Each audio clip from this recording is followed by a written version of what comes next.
Hi, I'm MC Jessie。大家好，讀你聽2.0，今日繼續讀 Miguel de Cervantes 嘅 Don Quixote。我哋讀到第20節，呢一節叫做 Of the unexampled and the unheard of adventure which was achieved by the valiant Don Quixote of La Mancha with less peril than any ever achieved by any famous knight in the world。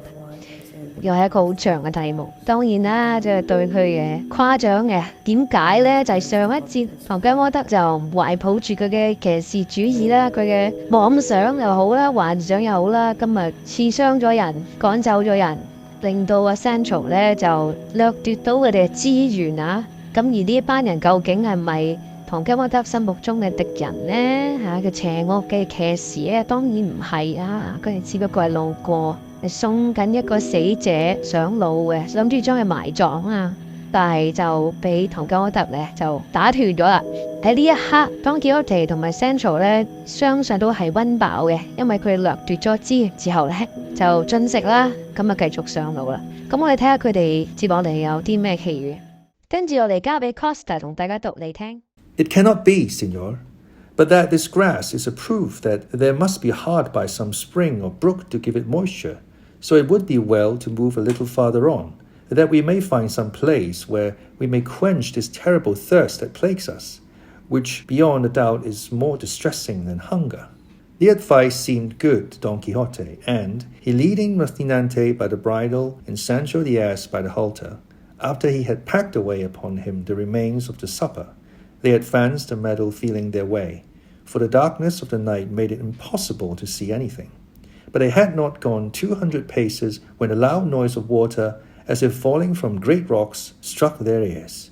The sound cheered them greatly. But halting to make out by listening from what quarter it came, they heard unseasonably another noise, which spoiled the satisfaction the sound of the water gave them, especially for Sancho, who was by nature timid and faint-hearted.They heard, I say, strokes falling with measured beat, and a certain rattling of iron and chains that, together with the furious din of the water, would have struck error into any heart but Don Quixote's. The night was, as has been said, dark, and they had been to reach a spot in among some tall trees, whose leaves stirred by a gentle breeze made a low ominous sound, so that, what with the solitude, the place, the darkness, the noise of the water, and the rustling of the leaves, everything inspired awe and dread.More especially as they perceived that the strokes did not cease, nor the wind lull, nor morning approach, to all which might be added their ignorance as to where they were.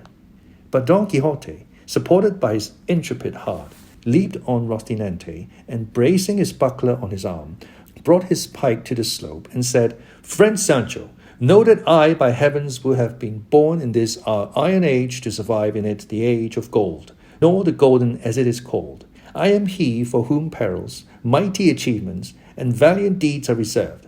I am, I say again, he who is to revive the knights of the Round Table, the 12 of France, and the 9 worthies, and he who is to consign to oblivion the Platees, the Taplantes, the Olivantes, and Tirentes, the Phoebuses and Bellianices, with the whole herd of famous knights-errants of days gone by,performing in these in which I live such exploits, marvels, and feats of arms as shall obscure their brightest deeds. Thou dost mark well, faithful and trusty squire, the gloom of this night, its strange silence, the dull confused murmur of those trees, the awful sound of that water in quest of which we came, that seems as though it were precipitating and dashing itself down from the lofty mountains of the moon, and that incessant hammering that wounds and pains our ears,which things altogether in each of itself are enough to instill fear, dread, and dismay into the breast of Mars himself, much more into one not used to hazards and adventures of the kind. Well then, all this that I put before thee is but an incentive and stimulant to my spirit, making my heart burst in my bosom through eagerness to engage in this adventure, arduous as it promises to be. Therefore tighten Rocinante's girth a little, and God be with thee.Wait for me here 3 days and no more, and if in that time I come not back, thou canst return to our village, and thence, to do me a favour and a service, thou wilt go to El Toboso, where thou shalt say to my incomparable lady Dulcinea that her captive knight hath died in attempting things that might make him worthy of being called hers. When Sancho heard his master's words, he began to weep in the most pathetic way, saying, Signor, I know not why your worship wants to attempt this so dreadful adventure. It is night now. No one sees us here. We can easily turn about and take ourselves out of danger, even if we don't drink for 3 days to come. And as there is no one to see us, all the less will there be anyone to set us down as cowards.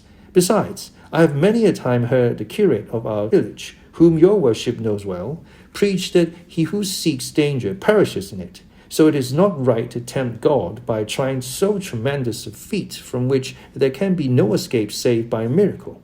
And heaven has performed enough of them for your worship in delivering you from being blanketed as I was, and bringing you out victorious and safe and sound from among all those enemies that were with the dead men. And if all this does not move or soften that hard heart, let this thought and reflection move it, that you will have hardly quitted his spot, when from pure fear I shall yield my soul up to anyone that will take it.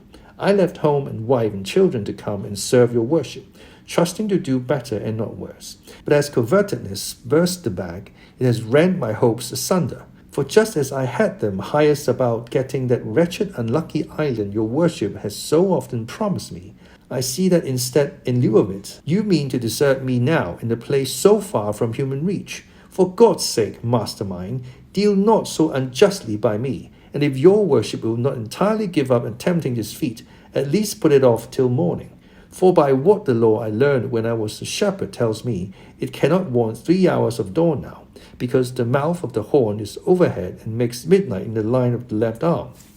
How canst thou see, Sancho, said Don Quixote, where it makes that line, or where this mouth or this occiput is that thou talkest of, when the night is so dark that there is not a star to be seen in the whole heaven? That's true, said Sancho, but fear has sharp eyes, and sees things underground, much more above than heavens. Besides, there is good reason to show that it now wants but little of day. Let it want what it may, replied Don Quixote. It shall not be said of me now, or at any time, that tears or entreaties turned me aside from doing what was in accordance with knightly usage. And so I beg of thee, Sancho, to hold thy peace, for God, who has put it into my heart to undertake now this so unexampled and terrible adventure, will take care to watch over my safety and console thy sorrow. What thou hast to do is to tighten Rocinante's girth well, and wait here, for I shall come back shortly, alive or dead. Sancho, perceiving it his master's final resolve, and how little his tears, consoles, and entreaties prevailed with him, determined to have recourse to his own ingenuity and compel him, if he could, to wait till daylight. And so, while tightening the girths of the horse, he quietly and without being felt, with his ass halter tied both Rocinante's legs, so that when Don Quixote strove to go, he was unable, as the horse could only move by jumps. Seeing the success of his trick, Sancho Panza said, See there, senor, heaven, moved by my tears and prayers, has so ordered it that Rocinante cannot stir, and if you will be obstinate, and spur and strike him, you will only provoke fortune, and kick, as they say, against the pricks. Don Quixote at this grew desperate, but the more he drove his heels into the horse, the less he stirred him, and not having any suspicion of the tying, he was fain to resign himself and wait till daybreak or until Rocinante could move, firmly persuaded that all this came of something other than Sancho's ingenuity. So he said to him, As it is so, Sancho, and as Rocinante cannot move, I am content to wait till dawn smiles upon us, even though I weep while it delays its coming. There is no need to weep, answered Sancho, for I will amuse your worship by telling stories from this till daylight, unless indeed you like to dismount and lie down to sleep a little on the green grass after the fashion of knights errant, so as to be fresher when day comes and the moment arrives for attempting this extraordinary adventure you are looking forward to. What art thou talking about dismounting or sleeping for? Said Don Quixote. Am I, thinkest thou, one of those knights that take their rest in the presence of danger? Sleep thou who art born to sleep, or do as thou wilt, for I will act as I think most consistent with my character. Be not angry, master mine, replied Sancho. I did not mean to say that. And coming close to him, he laid one hand on the pommel of the saddle and on the other on the cantle, so that he held his master's left thigh in his embrace, not daring to separate the fingers from him. So much afraid was he of the strokes which will resounded with a regular beat. Don Quixote bade him tell some story to amuse him as he had proposed, to which Sancho replied that he would, if his dread of what he heard would let him. Still, said he, I will strive to tell a story which, if I can manage to relate it, and nobody interferes with the telling, is the best of stories, and let your worship give me your attention. For here I begin. What was, and may the good that is to come be for all, and the evil for him who goes to look for it. Your worship must know that the beginning the old folk used to put to their tales was not just as each one pleased. It was the maxim of Cato Zonzarino, the Roman, that says the evil for him that goes to look for it, and it comes as pat to the purpose now as ring to finger, to show that your worship should keep quiet and not go looking for evil in any quarter, and that we should go back by some other road, since nobody forces us to follow this in which so many terrors affright us. Go on with thy story, Sancho, said Don Quixote, and leave the choice of our road to my care. I say then, continued Sancho, that in a village of Extremadura there was a goat shepherd, that is to say, one who tended goats, which shepherd or goat herd, as my story goes, was called Lope Ruiz. And this Lope Ruiz was in love with a shepherdess called Torralva, which shepherdess called Torralva was the daughter of a rich grazier. And this rich grazier, if that is the way thou tellest thy tale, Sancho, said Don Quixote, repeating twice all thou hast to say, thou wilt not have done these 2 days. Go straight on with it, and tell it like a reasonable man, or else say nothing. Tales are always told in my country in the very way I am telling this, answered Sancho, and I cannot tell it in any other, nor is it right of your worship to ask me make new customs. Tell it as thou wilt, replied Don Quixote, and as fate will have it that I cannot help listening to thee. Go on. And so, Lord of my soul, continued Sancho, as I have said, this shepherd was in love with Torralva the shepherdess, who was a wild buxom lass with something of the look of a man about her, for she had little moustaches. I fancy I see her now. Then you knew her, said Don Quixote. I did not know her, said Sancho, but he who told me the story said it was so true and certain that when I told it to another, I might safely declare and swear I had seen it all myself. And so in course of time, the devil, who never sleeps and puts everything in confusion, contrived that the love the shepherd bore the shepherdess turned into hatred and ill will, and the reason, according to evil tongues, was some little jealousy she caused him that crossed the line and trespassed on forbidden ground. And so much did the shepherd hate her from the time forward that, in order to escape from her, he determined to quit the country and go where he should never set eyes on her again.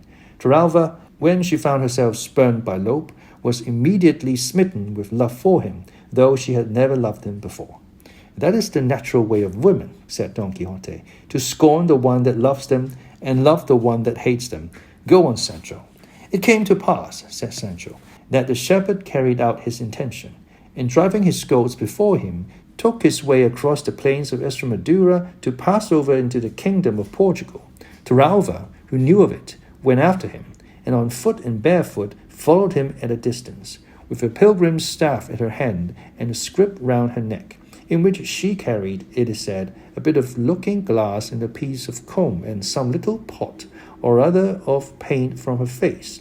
But let her carry what she did, I am not going to trouble myself to prove it. All I say is that the shepherd, they say, came with his flock to cross over the river Guadiana, which was at that time swollen and almost overflowing its banks, and at the spot he came to there was neither ferry nor boat nor anyone to carry him or his flock to the other side, at which he was much vexed, for he perceived that Torralva was approaching and would give him great annoyance with her tears and entreaties. However, he went looking about so closely that he discovered a fisherman who had alongside of him a boat so small that it could only hold one person and one goat.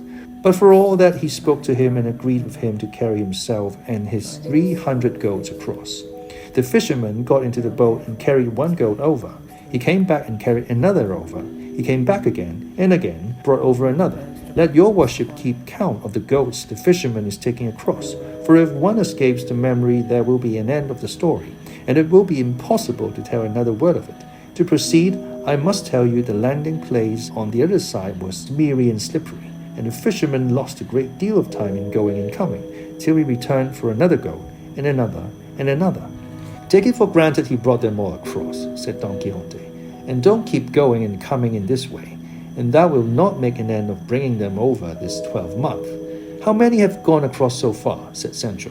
How the devil do I know? Replied Don Quixote. There it is, said Sancho. What I told you, that you must keep a good count.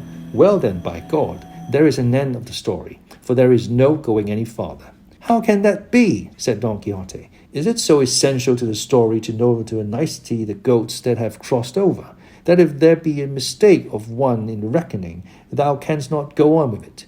No, Señor, not a bit, replied Sancho. For when I asked your worship to tell me how many goats had crossed, and you answered you did not know, at that very instant all I had to say passed away out of my memory, and, faith, there was much virtue in it, and entertainment.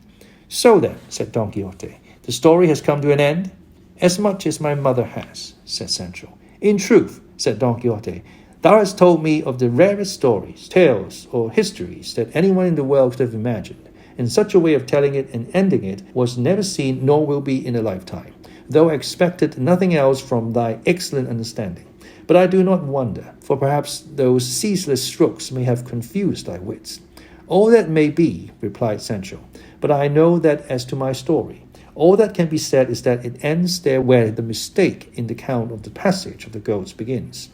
Let it end where it will, well and good, said Don Quixote, and let us see if Rocinante can go. And he again spurred him, and again Rocinante made jumps and remained where he was, so well tied was he.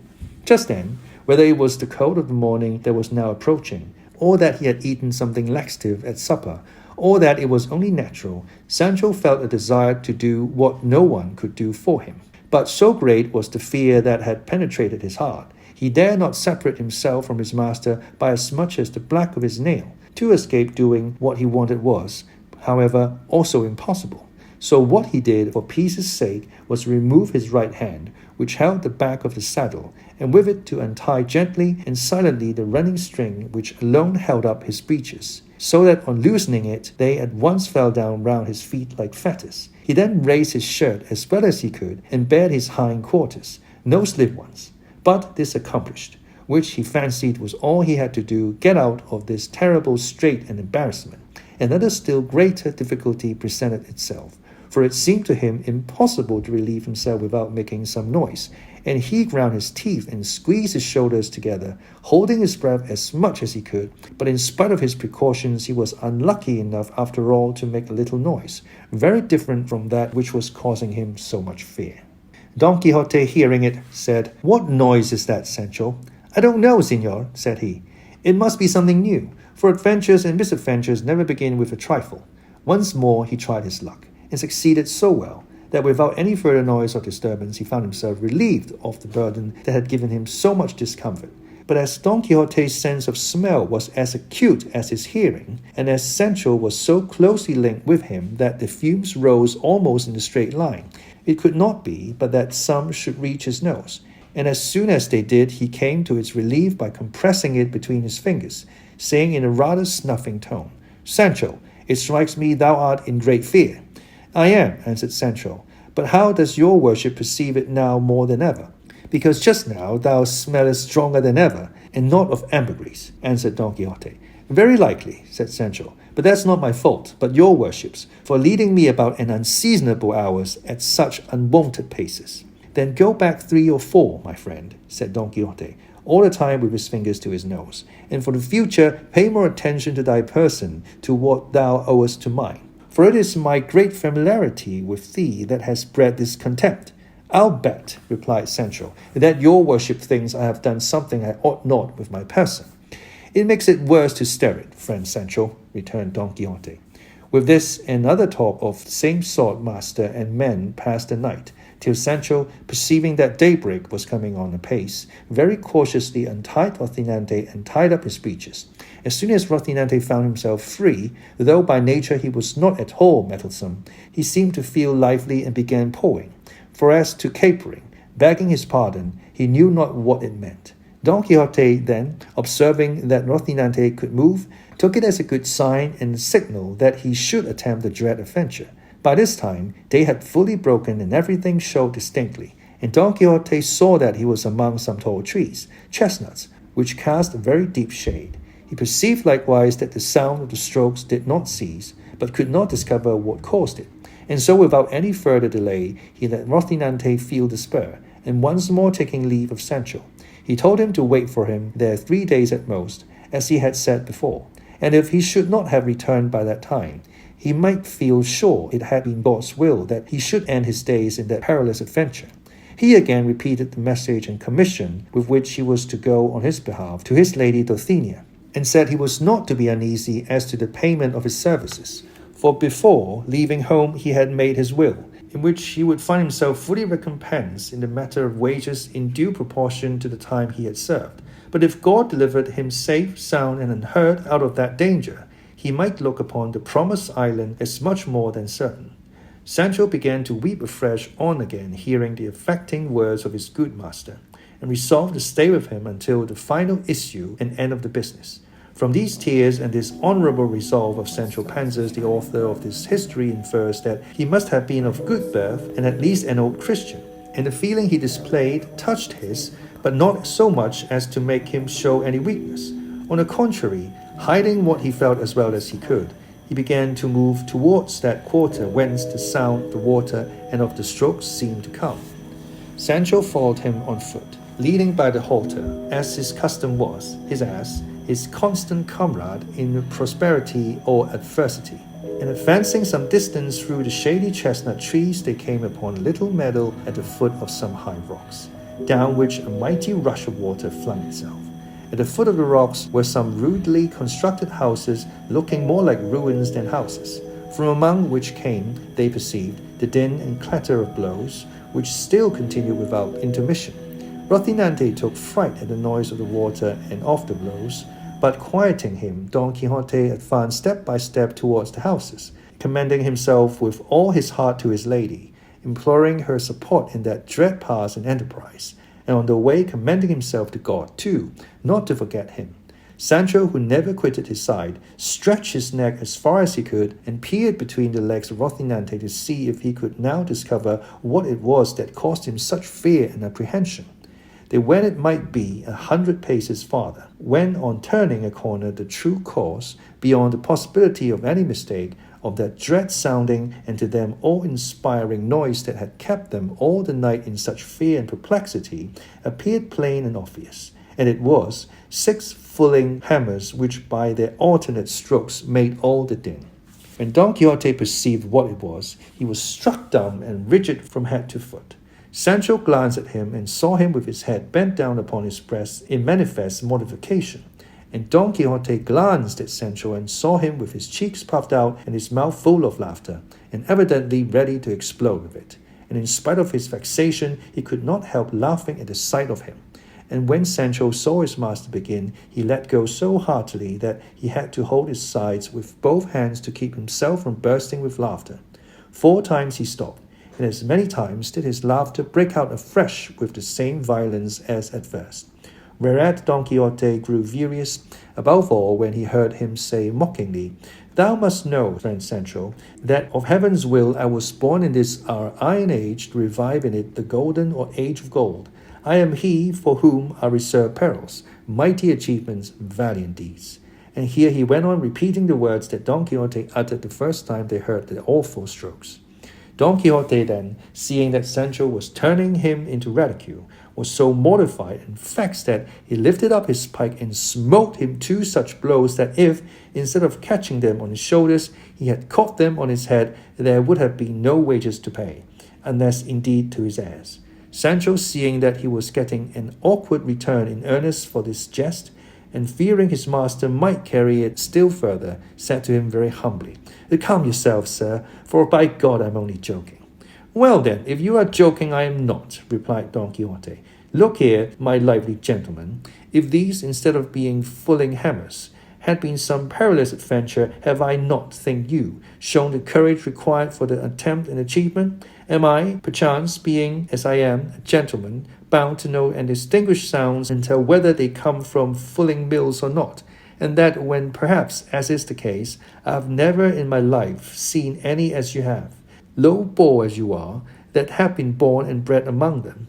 But turn me these 6 hammers into 6 giants, and bring them to bear at me, one by one or all together. And if I do not knock them head over heels, then make what mockery you like of me. No more of that, Signor, returned Sancho. I own I went a little too far with that joke. But tell me, your worship, now that peace is made between us, was it not a thing to laugh at? And is it not a good story, the great fear we were in? At least that I was in. For as to your worship, I see now that you neither know nor understand what either fear or dismay is. I do not deny, said Don Quixote, that what happened to us may be worth laughing at, but it is not worth making a story about, for it is not everyone that is shrewd enough to hit the right point of the thing. At any rate, said Sancho, your worship knew how to hit the right point with your pike, aiming at my head and hitting me on the shoulders, thanks to be God and my own smartness in dodging it. But let that pass. All will come out in the scouring. For I have heard say, he loves thee well that makes thee weep, and moreover that it is the way with great lords after any hard words they give a servant to give him a pair of breeches, though I do not know what he give after blows, unless it be that knights errant after blows give islands, or kingdoms on the mainland. It may be on the dice, said Don Quixote, that all thou sayest will come true. Overlook the past, for thou art shrewd enough to know that our first movements are not in our own control. And one thing for the future bear in mind, that thou curb and restrain thy loquacity in my company. For in all the books of chivalry that I have read, and they are innumerable, I never met a squire who talked so much to his lord as thou dost to thine. And in fact, I feel it be a great fault of thine and of mine. Of thine, that thou hast so little respect for me. Of mine, that I do not make myself more respected. There was Scandalin, the squire of Amadis of Gaul, that was count of the Insula Firme, and we read of him that he always addressed his lord with his cap in his hand, his head bowed down, and his body bent double, more to Casco. And then what shall we say of Gasabal, the squire of Galore, who was so silent that in order to indicate to us the greatness of his marvelous taciturnity, his name is only once mentioned in the whole of that history, as long as it is truthful.